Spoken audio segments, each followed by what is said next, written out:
எல்லோருக்கும் காலை வணக்கம். இன்றைய பொழுது நல்ல பொழுதாக, இன்றைய இயற்கை நமக்கு ஒரு வரப்பிரசாதம். ஒவ்வொரு நாளும் ஒவ்வொரு 24 மணி நேரம் நமக்கு கிடைக்குது. அது நல்லபடியாக நம்ம செலவு பண்றோமா இல்லையான்னு நம்ம கையில தான் இருக்கு. இயற்கை கொடுத்த கொடை வந்து இந்த நேரம். ஆம், இந்த நேரத்தை நல்ல பயன்படுத்துவர் வாழ்க்கையில் முன்னேறலாம். எல்லோருக்கும் மீண்டும் ஒரு வணக்கம். இந்த நட்புலரி இந்த நட்புலரி என்னையும் பிரிக்க முடியாத ஒரு இடத்துல இருக்கிறேன். ஏன்னா 2023 ஆரம்பிச்சு இன்னைக்கு 3வது வருடங்களாக இந்த நிகழ்ச்சி தொடர் நிகழ்ச்சியாக இருக்கு.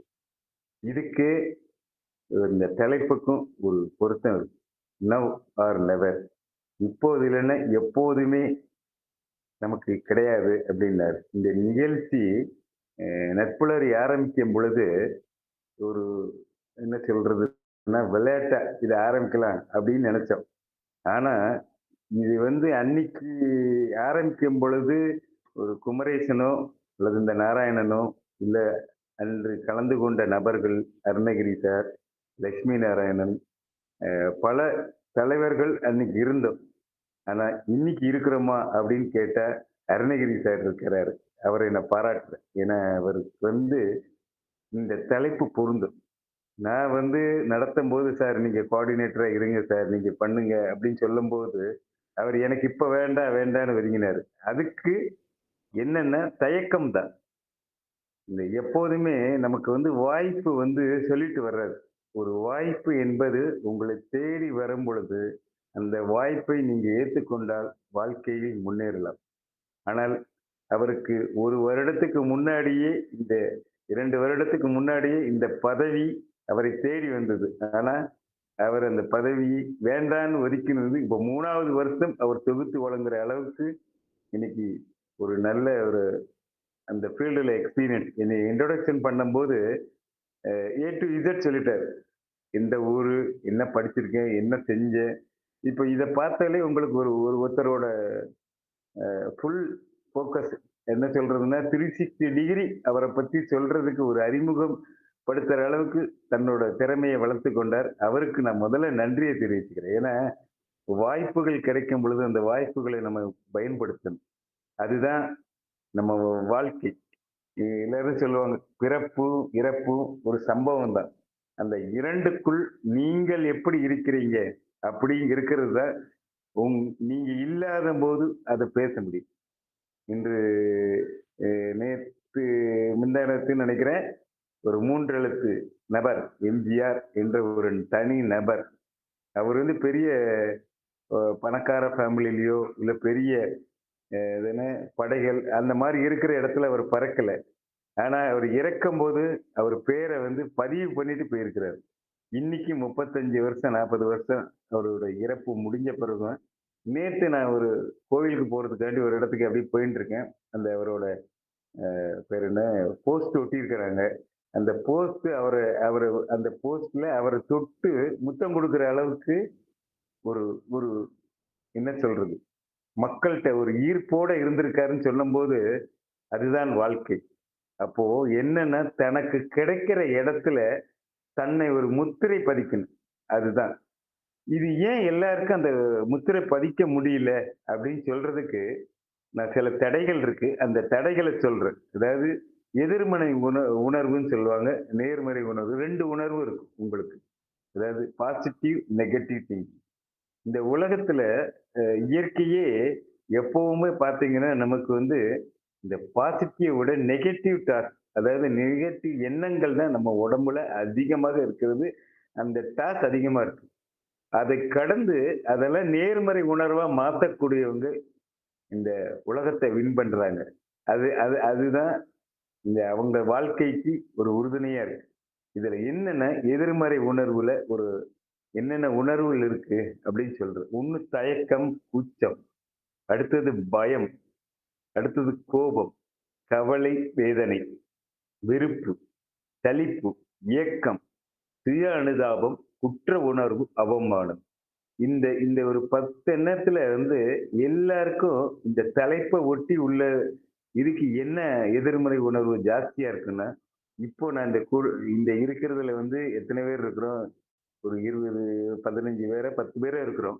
இதுல நான் இப்பவே இந்த நிகழ்ச்சிய எடுத்து நடத்துறதுக்கு யாராவது தயாரா இருக்கீங்களான்னு சொன்னீங்கன்னா, கொஞ்சம் ஹேண்ட் ரைஸ் பண்ணா நல்லா இருக்கும். யார் தயாரா இருக்கிறீங்க? அப்படின்னு சொல்லும்போது, இந்த வாய்ப்பு வருது. எத்தன பேர் தயாரா இருக்கிறீங்க? அப்படின்னு கொஞ்சம் ஹேண்ட் ரைஸோ, இல்ல தம்ஸ் அப்போ ஏதோ குடுங்க. அதுக்கப்புறம் நான் கன்டினியூ ஸ்பீச் பண்றேன். இதுல ஒரு 15, 10 பேர் இருக்கிறோமா? அதுல யாருமே வந்து அந்த தயக்கம் தான். என்னன்னா, நமக்கு ஏதா ஆயிருமோ? நம்ம ஏதாவது தப்பா பேசிருவோமோ? அப்படின்னு நமக்கு ஒரு பயம் வருது. ஒரு தயக்கம் வருது.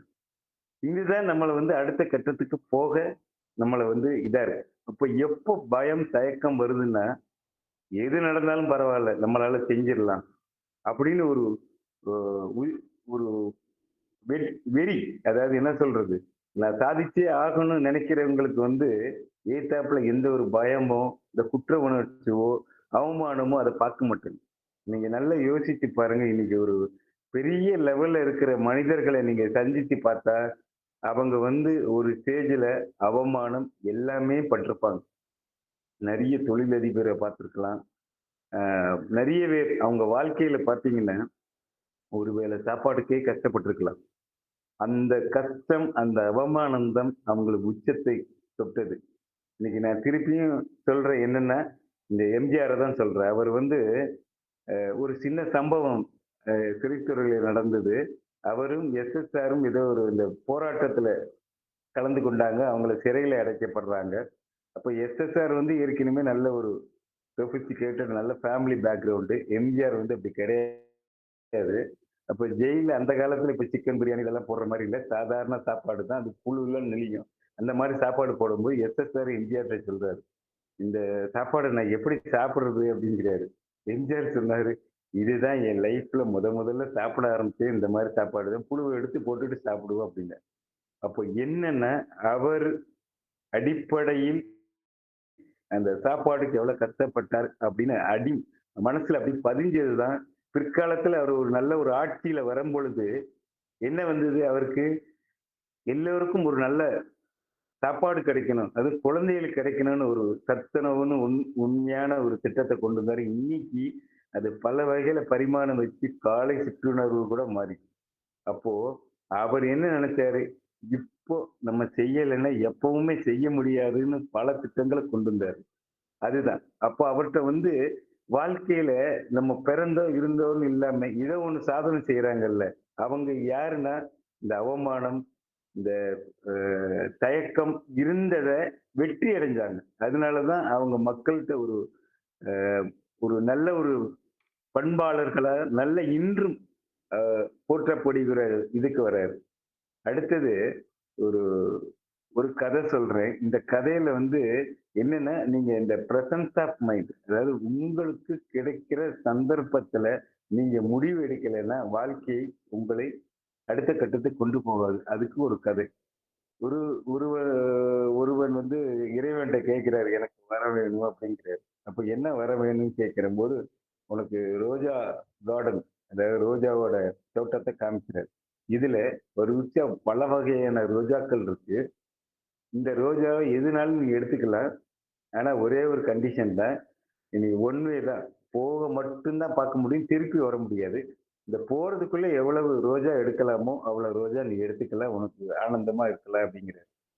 இவனுங்க ஃபர்ஸ்ட் ஆரம்பிக்குது. ஃபர்ஸ்ட் பார்த்தோன்னா அந்த ரோசா அழகா இருக்கு. நல்ல கலரா இருக்கு.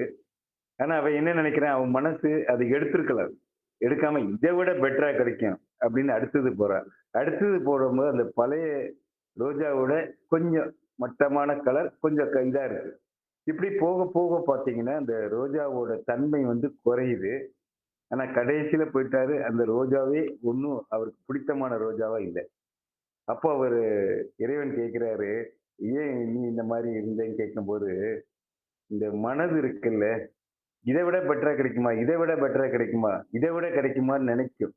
ஆனா அந்த இடத்துல ஏதாவது ஒரு காம்ப்ரமைஸ்ல இது போதும். இப்போதைக்கு இது போதும். என்ன திருப்தி இருந்தால் நீங்கள் வாழ்க்கையில முன்னேறும்." நெறைய பேரோட எண்ணங்கள் இப்படித்தான். ஒரு ஒரு ஒரு நல்ல ஒரு பொருள் கிடைக்குதுன்னா, இல்ல நல்ல ஒரு வேலை கிடைக்குதோ, முதல்ல அத அக்செப்ட் பண்ணிக்கங்க. அத அக்செப்ட் பண்ணிட்டு, அடுத்தது அடுத்த கட்டத்துக்கு போங்க. அதான் சொன்னாங்க, சின்ன சின்ன திருப்தி உங்கள பெரிய லெவலுக்கு கொண்டு போகும்னு சொல்லுவாங்க. அதாவது மனநிறைவோட இருக்கு. அந்த அந்த இத நீங்க மனநிறைவோட எடுத்துக்கிட்டேன்னா, இதுதான் நேர்மறை உணர்வுல உங்களுக்கு. ஒரு சின்ன வேலை செஞ்சீங்களா, ஒரு அன்பு யாருக்காவது ஒரு அன்பு குடுக்கலாம். யாருக்காவது ஒரு சின்ன உதவி செய்யலாம். அது ஒரு மகிழ்ச்சிய தரும். அதே மாரி உங்களுக்கு யாராவது ஒரு உதவி செஞ்சிருந்தா, நன்றி உணர்வு. இன்னைக்கு நான் சொன்ன என்னை இன்ட்ரோடக்ஷன் பண்ண அருணகிரிக்கு சார் நன்றி சொல்லிட்டு தான் நான் நிகழ்ச்சி ஆரம்பிக்கிறேன். ஏன்னா, ஒருத்தரோட பாராட்டு வந்து அவருக்கு மட்டும் இல்ல. அதை ஏற்றுக்கொண்டவருக்கும் மகிழ்ச்சி கொடுக்கக்கூடியது. இந்த மாரி நேர்மறை உணர்வுகளை நம்ம வளர்த்துக் கொண்டால், அப்புறம் கருணை. யா நம்ம எல்லாரும் என்ன நினைக்கிறோம், நம்ம பணம் சம்பாதிக்கிறோம். எல்லாருக்கும் ஒரு மனசுல என்னன்னா, நான் கஷ்டப்பட்டு சம்பாதிச்சேன். நான் தான் என்னோட தான் அந்த பணம் அப்படிங்கிறாங்க. ஆனா இயற்கை அப்படி கிடையாது. இயற்கை வந்து எல்லாருக்கும் குடுக்குற தன்மை தான் இருக்கு. அந்த குடுக்குற தன்மைய நம்ம வளர்த்துக்கணும் அப்படிங்கிறது. அதனால தான் நம்ம உழைப்புல நீங்க ஒரு ஒரு 5% உங்களுக்கு மித்தவங்களுக்கு குடுங்க அப்படின்னு சொல்ற எண்ணம் என்னன்னா, நீங்க குடுக்க தான் உனக்கு திருப்பி இயற்கை குடுக்கும் அப்படிங்கிறாங்க. அதே மாரி நீங்க வாழ்க்கையில எப்போதுமே வந்து ஒரு நகைச்சுவை உணர்வோட இருங்க. எப்போதுமே. ஏன்னா ஒரு நகைச்சுவை உணர்வு மட்டும் தான் உங்களோட மனத்தை வந்து அ வெளியில ஒரு சந்தோஷமா இருக்கக்கூடிய உணர்வ தூண்டுது. இப்போ எந்த நேரம் சிலவங்கள நீங்க பார்த்தீங்கன்னே வச்சுக்கோங்களேன், ஒரு ட்ரெயின்லயோ, இல்ல ஒரு பஸ்லயோ, நீங்க எங்க உட்கார்ந்தாலும் பக்கத்துல உள்ள சீட்ல உள்ள ஒரு சந்தோஷமா பேச மாட்டேங்கிறாங்க. உடனே செல்ல எடுக்குறாங்க. உடனே அவங்க மட்டும் இருக்கிறாங்க. அப்படி இருந்து வாழ்க்கை என்னத்துக்கு? ஒரு ஒரு பொ நமக்கு தெரிஞ்சது அவங்கள்ட்ட சொல்றது, அவங்களுக்கு தெரிஞ்சது. இதே அ ஒரு ஒரு 30 வருஷம், 40 வருஷத்துக்கு முன்னாடி பார்த்தீங்கன்னா, ஒரு படமே வந்திருக்கு. பயணங்கள் முடிவதில்லைன்னு ஒரு படம் வந்தது. ரயில் சிநேகிதம்னு ஒரு படம் வந்தது. அப்ப என்னன்னா, ஒரு ஒரு டிராவல்ல ரயில்ல நீங்க பயணம் பண்ணும்போதே ஒரு உணர்வு வந்து எப்படின்னா, ஒரு உறவாகவே மாறிடுது. அப்போ நம்ம என்னன்னா, நெறைய விஷயங்கள் நம்ம உலகத்திலிருந்து கத்துக்க வேண்டிய விஷயங்கள் இருக்கு. இதுக்கெல்லாம் வந்து எப்பவாவது ஒரு தடவ தான் கிடைக்கும். இன்னைக்கும் சொல்றேன் என்னோட நண்பர்கள் வட்டம் வந்து எனக்கு அதிகம். ஒரு நிமிடம் என்கிட்ட பேசினா கூட, அவர் வந்து எப்போ எப்பவும் என்கிட்ட பேசுற மாரி நான் வச்சுக்கிறது என்னன்னா, நம்ம வந்து அந்த அதுக்குள்ள தகுதியை நம்ம வளர்த்துக்கணும். இன்னைக்கு அருணகிரி சார் கூட காலையில கேட்டாரு. சார் நம்ம செல்வ சிந்தனையில இந்த ராஜேஷ் அதாவது யாருன்னா தியாகராஜ பாகவதரோட பேரன் அவரு. அவர் வந்து ஒரு நிகழ்ச்சியில நான் கலந்து கொண்டேன். நானும் அந்த நிகழ்ச்சியில ஒரு சிறப்பு விருந்தினர், அவரும் சிறப்பு விருந்தினர். அதுல பேசினதுதான் எனக்கு பழக்கமாச்சு. நம்ம ஒரு நிகழ்ச்சியில வைக்கிறோம். அவர் ஒரு நல்ல ஒரு நெறைய விருதுகள் வாங்கியிருக்கிறாங்க. நெறைய வேர்ல்டு ரெக்கார்ட் பண்ணியிருக்கிறாரு. சரி அவர நம்ம ஒரு நிகழ்ச்சிய கூப்பிடலான்னு நான் கூப்பிட்டேன். கூப்பிட்டோனே அவர் ஒத்துண்டு வந்தாரு. அப்போ என்னன்னா, உங்கள் உறவுகள வந்து நீங்க வளர்த்துக் கொள்ளும்போது, இன்னி அத வந்து தள்ளி போடாதீங்க. ஐயோ! ஒருத்தர்ட்ட பேசணும்னா நம்ம பயமா இருக்கு. தயக்கம் தயக்கம் எதுனாலும் சரி. நல்லது, கெட்டது. நல்லது என்றால் உன் மனதை நீ பாராட்டு. அது தவறா நடந்ததுன்னா, உன் மனசுல நீ ஏன் தவறு நடந்தது? அந்த தவற நம்ம என்ன செஞ்சோம்னு நீங்க அனலைஸ் பண்ணி, அந்த தவறை திருத்திக் கொண்டால், நீங்க உலகத்துல எல்லாத்துலயுமே போராடலாம். இதே மாரி ஒரு வேலை வாய்ப்பு பத்தி ஒரு சின்ன ஒரு கதை. அ ஒரு இன்ஜினியரிங் போஸ்ட்டுக்கு அப்ளை பண்றாங்க. ஒரு கம்பெனில ஒரு 15 பேர் வர்றாங்க. 15 பேர் அட்டெண்ட் பண்றாங்க. இதுல 15வது நபர் எல்லாத்தையும் கேள்வி கேட்கறாங்க. எல்லாரும் ஷார்ட் லிஸ்ட் பண்ணிட்டாங்க. இந்த 15வது நபர் உள்ள போறாரு. ஒரு ஜிஎம் கேள்வி கேட்கிறாரு. அவரு தயக்கத்துடன் தெளிவா சொல்றாரு. இந்த கேள்விக்கு எனக்கு பதில் தெரியல அப்படிங்கிறாரு. இன்னொரு கேள்வி கேட்கிறாரு. அதுக்கும் சார் மன்னிக்கவும் இதுக்கும் எனக்கு பதில் தெரியலங்கிறாரு. இப்படி 5 கேள்வி கேட்கப்பட்டு 5 கேள்விக்கும் அவர் வந்து பதில் சொல்லல. எனக்கு தெரியாது அப்படின்னு சொன்னாரு. உடனே அந்த ஜிஎம்க்கு கொஞ்சம் கோவம் வந்தது. இன்னொருத்தர் ஆபீசர் இருந்தாரு. அவங்களுக்கும் சரி நீ வெயிட் பண்ணுங்க அப்படின்னு சொல்லிட்டு விட்டாரு. மீதி 14 பேர்ல ஒரு 3 பேரை செலக்ட் பண்ணி அவங்களுக்கு தேவையான அந்த வேலை வாய்ப்பு ஆர்டரையும் குடுத்துட்டாங்க. இவர வந்து வெயிட் பண்ண சொல்லி இவர திருப்பி கூப்பிட்டாங்க. கூப்பிட்டுட்டு, சார் உங்களுக்கு இந்த இன்ஜினியரிங் போஸ்ட் உ உ உங்களுக்கு அது சூட்டபிள் ஆகாது. இன்னொன்னு எங்க கம்பெனில ரிசப்ஷன் போஸ்ட் இருக்கு. Plus customer relation officer post இருக்கு. வாடிக்கையாளர் சேவை மையம். அ அந்த இதுல உங்களுக்கு ஒரு போஸ்ட் இருக்கு அப்படிங்கிறாரு. உடனே அவர்ட்ட கேட்கிறாரு, நீங்க அதுல ஜாயின் பண்ண முடியுமா அப்படின்னு கேட்கிறாரு. அப்ப அவர் கேட்கிறாரு, ஏது எனக்கு இன்ஜினியரிங் போஸ்ட் தான் நான் வந்தேன். எனக்கு இந்த போஸ்ட் குடுக்குறீங்களே அப்படின்னேன். இல்ல உங்களோட போல்ட்னஸ் தெரிஞ்சதே தெரியல, தெரிஞ்சது அப்படின்னு நீங்க ஒத்துக்கிறீங்க பார்த்தீங்களா? இந்த மனநிலையில உள்ளவங்க தான் இந்த வாடிக்கையாளர் சேவை மையம் அந்த ரிசப்ஷன் போஸ்ட்டுக்கு சூட்டபிளா இருக்குன்னு நாங்க நினைக்கிறோம். அதனால அந்த வேலைய உங்களுக்கு குடுக்குறோம்னு சொல்றாரு. இப்ப நான் இதுல என்ன சொல்ல வரேன்னா, அந்த இடத்துல நீங்க பிரசன்ஸ் ஆஃப் மைண்ட்ல தெரிஞ்சதுன்னா தெரிஞ்சதுன்னு சொல்லுங்க. இல்லைன்னு இல்லை. இப்ப சில இதுல வந்து நோ சொல்ல கத்துக்கங்கன்னு சொல்றாங்க பார்த்தீங்களா? அது உங்களை அடுத்த கட்டத்த கொண்டு போகும். எனக்கு தெரியாத, தெரிஞ்ச மாரி நடிச்சு, அந்த செயல செய்ய முடியலன்னா, உங்களோட பேரு வந்து மிகவும் பரிதாபத்துக்குள்ளதாயிரும். அதோட நமக்கு தெரியலன்னு சொன்னா, அந்த இடத்த விட்டு வெளியில போறது கூட உங்களுக்கு பாசிபிலிட்டியா நல்ல ஒரு வாய்ப்பா அமையும்ன்னு சொல்லி, இந்த கதையிலேருந்து நான் கத்துண்டேன்.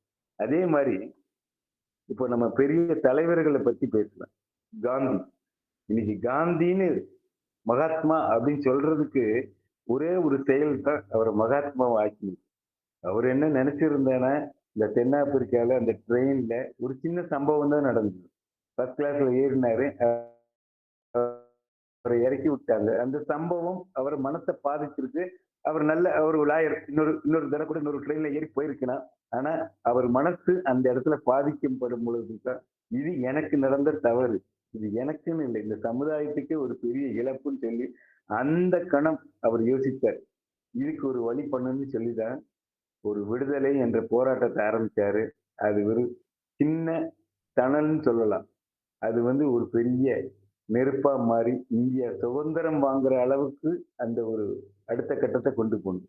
அப்போ என்னன்னா, நம்ம அந்த இடத்துல நம்ம ஒரு முடிவு பண்ணி செய்யும் பொழுது, நம்ம வாழ்க்கையில ஒரு வெற்றி அடையலாம் அப்படின்னு சொல்லி காந்தியோட வாழ்க்கை வரலாறுல இருந்து இந்த மாரி பல வாய்ப்புகள் வரும். இப்ப இது என்னோட லைஃப்ல நடந்த ஒரு விஷயம் சொல்றேன். அ நான் கம்பெனில வேலை பார்க்கும்போது, இந்த ஒவ்வொரு வருடமும் அந்த ஃபேர்வெல் டே கொண்டாடுவாங்க. அந்த மாரி ஒரு ஃபேர்வெல் டே எம்ஜிஎம்ல நாங்க கொண்டாடினோம். வித் ஃபேமிலியோட எல்லாரும் ஃபேமிலியோட வரணும்.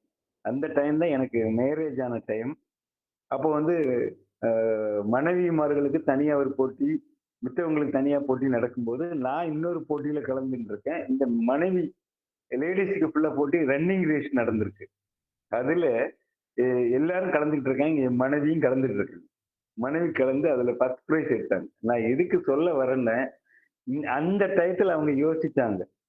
இப்போது அதாவது ஒரு தனியா போய் ரன்னிங் பண்ணணும்னா பண்ண மாட்டாங்க. ஆனா ஒரு குடும்பமா சேரும்போது அந்த இடத்துல முடிவு எடுக்கிறேங்க. பிரசன்ஸ் ஆஃப் மைண்ட்ல போறாங்க.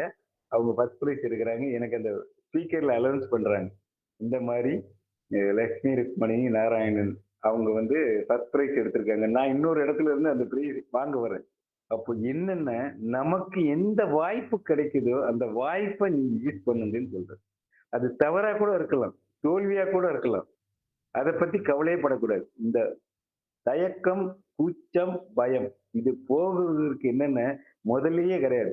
நெறைய பேர் என்ன பண்ணுவாங்க, இந்த இடத்துல கூட பேசுறதுக்கு வாங்க, வாங்கன்னு சொன்னா தயங்குவாங்க.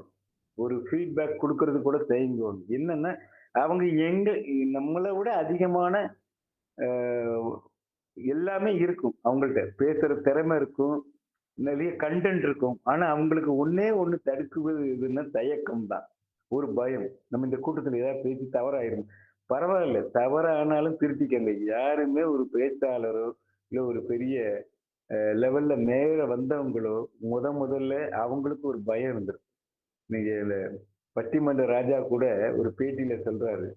எனக்கு ஒவ்வொரு நாளும் நான் மேடையில ஏறும்போது எனக்கு ஒரு பயம் இருக்கும். அந்த பயம் இருக்கணும். ஆனா பயம் இல்லாம இருக்கக்கூடாது. ஏன்னா பயம் இருந்தா தான் நீங்க அடுத்த கட்டத்த யோசிக்க முடியும்.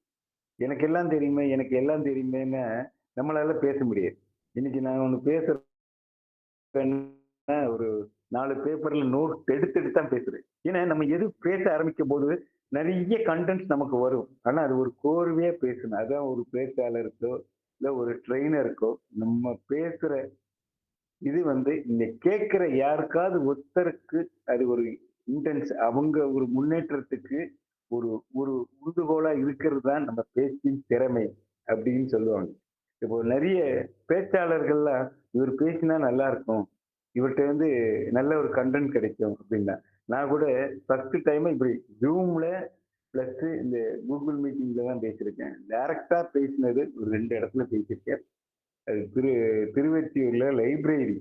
அங்குள்ள மக்கள் எல்லாரும் அவங்க கை காசு போட்டு கவர்மெண்ட் லைப்ரரி ஒரு 25 லேக்ஸ் கட்டியிருக்கிறாங்க. ஒரு ஃப்ளோர் ஃபுல்லா ஐஏஎஸ் அகாடமி, ஒரு ஃப்ளோர் ஃபுல்லா யுபிஎஸ்சி அந்த மாதிரி எக்ஸாம். ஒரு பெரிய லைப்ரரி. அங்க போய் பார்த்தேன் நான் என்னோட ஒரு 10 பேர் 20 பேர் வந்திருப்பான்னு பார்த்தீங்கன்னா, ஒரு 200 பேர் இருந்தாங்க. எனக்கே ஒரு அந்த மேடையில பேசுறதுக்கு இந்த ஒரு பயம் வந்தது. அத ஒரு நிமிஷம் வந்து நான் வெற்றியின் ரகசியங்கள் தலைப்புல பேசினேன். அந்த என்னெல்லாம் எடுத்துட்டு போன நோட்ஸ் எனக்கு வரல. எனக்கு ஒரு தயக்கம் இருந்தது. ஆனா அந்த அந்த அந்த ஒரு நிமிடம் தான் எனக்கு அந்த ஒரு பயம் அந்த இருந்தது. அதுக்கப்புறம் பார்த்தீங்கன்னா, ஃப்ளோவா அழகா பேசினேன். அப்ப அந்த இடத்துல பேசும்போது ஒரு 2, 3 பேர் என்னைய வந்து ஃபீட்பேக்கா குடுக்கும்போது, "சார் நீங்க இந்த ஒரு இது சொன்னீங்க. அதாவது தெரிஞ்ச வேலைய சிறப்பா செய்யுங்க. தெரியாத வேலைய கஷ்டப்பட்டு செய்யாதீங்க." அப்படின்னு ஒண்ணு சொன்னீங்க. அது உண்மையிலே பொருந்துது. எனக்கு தெரிஞ்ச வேலைய நான் செய்யாம, தெரியாத வேலை போய் செஞ்சு எனக்கு பல வகையில நட்டமாச்சு. நீங்க சொன்னது உண்மைதான் சார். வாழ்க்கை பாடத்த நான் கத்துண்டேன் அப்படின்னாரு. இன்னொருத்தர் சொன்னாரு, நீங்க வந்து இந்த மித்தவங்களுக்கு எப்படி உதவி செய்யணும்? அதாவது உதவின்னா எல்லாரும் என்ன நினைச்சுட்டு இருக்காங்கன்னா, என்கிட்ட இருக்கிற பைசாவ உதவி செய்யணும் அப்படின்னு நினைக்கிறாங்க. பைசா இல்ல. அ அ இது திருமூலர் கூட ஒரு பாட்டு சொல்லும்போது என்ன சொல்லுவாரு, உனக்கு ஏதாவது ஒரு வார்த்தை, உன்னால ஒரு வார்த்தையை சொல்லி ஒருத்தருக்கு ஒரு பயன்படுதுன்னா அது போதும். இல்லையா, ஒரு எந்த வகையில ஹெல்ப் பண்ணலாம். இப்போ ஒரு வயதானவங்கள் ஒரு ரோட கிராஸ் பண்றதுக்கு கஷ்டப்படலாம். அந்த வயதானவர்கள கைப்பிடிச்சு ஒரு ரோட கிராஸ் பண்ணா அது ஒரு உதவி. இந்த மாரி சின்ன சின்ன உதவிகளை நீங்க செய்யும்போது உங்களுக்கு ஒரு திருப்தி கிடைக்குது. அந்த திருப்தி தான் உங்களுக்கு ஒரு மகிழ்ச்சிய குடுக்குது. அந்த அன்பு தான் இந்த உலகத்தை ஆளக்கூடியது. இத மாரி நீங்க நெறைய விஷயங்கள் நீங்க உங்கள் வாழ்க்கையில இந்த மாரி சின்ன சின்ன விஷயங்கள நீங்க செய்யும்போது, மன திருப்தி அடையும்போது, உங்களுக்கு அடுத்த கட்டத்த போகும். இப்போ நீங்க யோசிச்சு பார்த்தீங்கன்னா, முன்னாள் ஜனாதிபதி நம்ம அப்துல் கலாம். அவர பத்தி ஒரு சின்ன விஷயம் என்னன்னா, அவர் வந்து அவருக்கு ஓட்டின டிரைவர். அவர் வந்து சாதாரண 10ஆம் கிளாஸ் தான் படிச்சிருந்தாரு அப்டின்னாரு. அவர்ட்ட இவர் கேட்கிறாரு, "நீங்க ஏதாவது படிக்க முடியுமா? உங்களுக்கு ஏதாவது படிக்கிறதுக்கு வாய்ப்பு குடுத்தா படிப்பீங்களான்னு?" கேட்கிறாரு. அவர் படிக்கிறேன்னு சொல்லி, அவர்ட்ட வேல பார்த்து, அவரு 10த் முடிச்சால டிகிரி முடிக்க வச்சு, கரஸ்பாண்டன்ஸ்ல அடுத்த கட்டத்துக்கு கொண்டு போய், ஒரு காலேஜ் புரொஃபசர் அளவுக்கு உயர்த்தியிருக்காருன்னா, அவரோட அன்பு, பாசம், அந்த கருணை இதனால தானே ஒரு சாதாரணமா உள்ள நபர ஒரு பெரிய லெவலுக்கு கொண்டு வர்றாருன்னா, அவரோட எண்ணம். இதுதான் நமக்கு ஒரு பாடமா அமையுது. நம்மளும் நமக்கு முடிந்த அளவு, நமக்கு கீழ உள்ள மக்களுக்கும் ஏதோ வகையில நம்ம ஒரு அ பயன்படணும் அப்படிங்கிறேன். இப்போ அ பனைமரம் அப்படின்னு எடுத்துக்கிட்டா நம்மளோட தமிழ்நாட்டோட மரம்னு சொல்றோம். அந்த பனைமரத்துல நீங்க எல்லா பாகமுமே ஏதோ ஒரு வகையில உங்களுக்கு பயன்படும். அப்போ ஒரு மரம் நம்ம என்ன சொல்றது? 6 அறிவு இல்லாத ஒரு மரமே ஒரு எல்லா தன்னோட உடல்ல தலையிலிருந்து கால் வரை எல்லா பாகமுமே இந்த மக்களுக்காண்டி பயன்படும் பொழுது, நம்ம ஒரு மனிதர். அதனால நம்மளும் எல்லாருக்கும் பயன்படுத்துற மாரி நம்ம நடந்துக்கணும் அப்படின்னு. நசுக் ஒரு ஒரு கவிதை மாரி நான் சொல்றேன். நசுக்கப்படும் என்று நடுங்கி இருந்தால் கொசு இரத்தத்தை குடிக்க வராது. மிதிபடுவோம் என்று மிரண்டிருந்தால் எறும்புகள் சர்க்கரையை தேடி வராது. நுண் அறிவு உள்ள உயிர்களே தன் தேவைகளை காண்டி போராடும் பொழுது நமக்கு என்ன கேடு?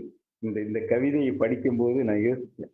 ஒரு ஒரு கொசுவா இருக்கட்டும், இல்ல ஒரு எறும்பா இருக்கட்டும், தன்னோட வாழ்க்கைக்கு தேவையானதுக்கு போராடி இந்த உலகத்துல வாழும்போது, நம்ம ஏன் போராடக்கூடாது? அப்படின்னு சொல்லி இந்த கவிதையை பார்த்தோன்னே எனக்கு ஒரு ஊன்றுகோலா இருக்கு. அடுத்தது மகிழ்ச்சி. நம்ம மகிழ்ச்சியா இருக்கணும்னா, எல்லாரும் என்ன நினைக்கிறாங்க, மகிழ்ச்சி வந்து எப்ப வரும்னா, நமக்கு மட்டும் மகிழ்ச்சி இல்ல, நம்ம மித்தவரையும் மகிழ்ச்சிப்படுத்தணும்.